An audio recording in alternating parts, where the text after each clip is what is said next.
Welcome back to Combat Sports Weekly. As promised, we are now joined by a guest. He's a long time, almost 2 decades in the combat sports community in New Mexico, part of the Combat Sports Club. You're rocking the shirt.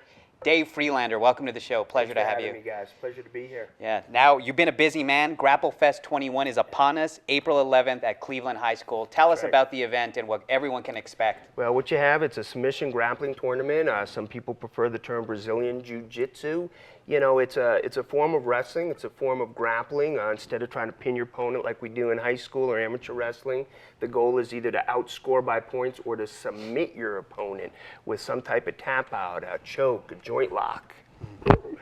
We do it for all ages. We got little kids up to old men, and it's just a good, fun sport. You know, there's 2 styles. One where they wear a gi, you know, it's that martial arts kimono, a jacket, the pants, and belt, or a no-gi style where they wear kind of like a fight shorts, those modified surfboard shorts, and a rash top, a nice tight lycra top.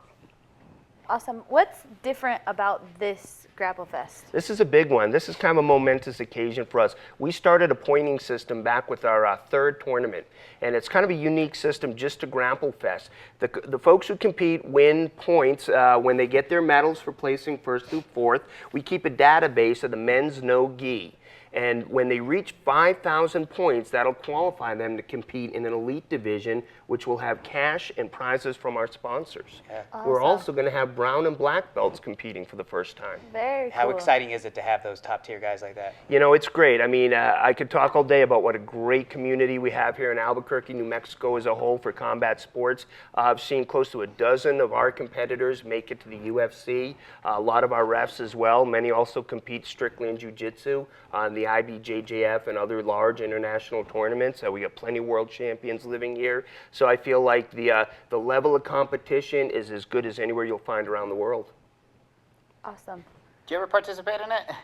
No, I've always, it's always conflicted with fights or not, but I think that it's so important to get that experience down on the mat and not worry about getting punched in the face or, you know, if you're even thinking about MMA or not.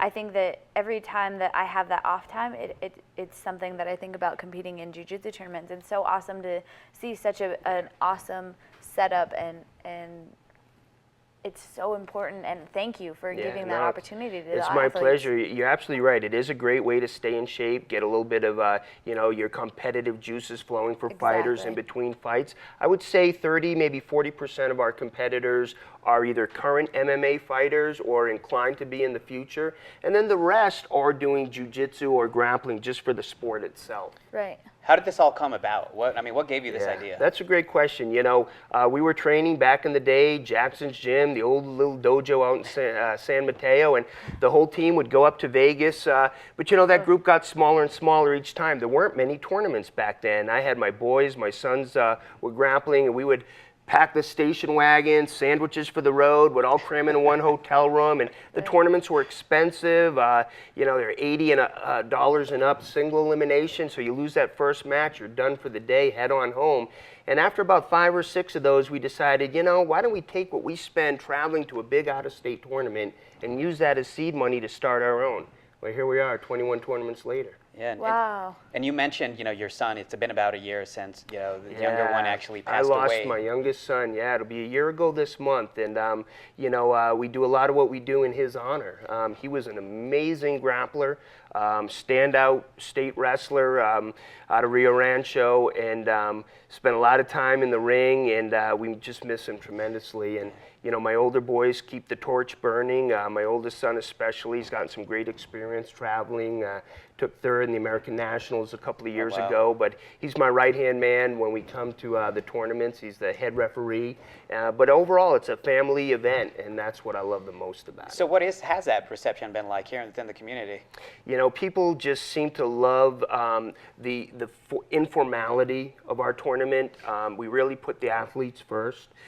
It's run by our family. It's run by the wrestling team out in our community. But overall, you know, the jiu-jitsu, the combat sports community is one big family. Right. And so it's a great opportunity to catch up with people you haven't seen since the last tournament or to fight. You know, you go to the fights, it's busy, you're in your seat. You know, there's a lot going on. It's short. You don't get time to really mix and mingle. The tournament's an all-day affair. You have a chance to basically run into everybody.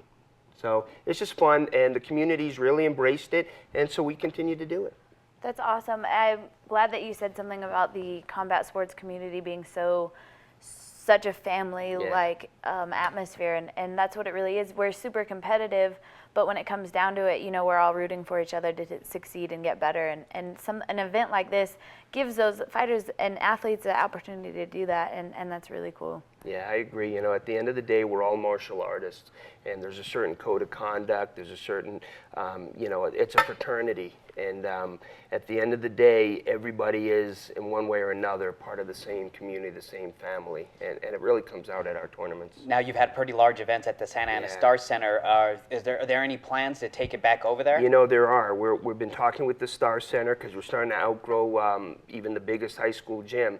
And we're looking to get back in the Star Center. We'll probably bring back the expo, which we had done a couple of years ago. In fact, Jody, I think you participated in one. Did. Yeah, you did a little boxing, a little mitt demonstration with Coach Brandon Gibson.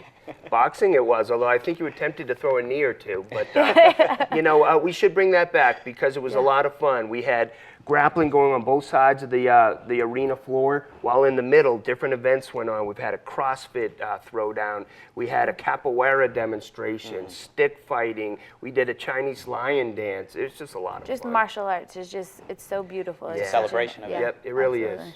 Well, I mean, before we run out of time, obviously, we want to make sure that people know when they have to register by, Sure. where to register. And get all your information for this and all tournaments at www.combatsportsclub.com. And on there, you'll find all the pricing, the details. Our next event is Grapplefest 21.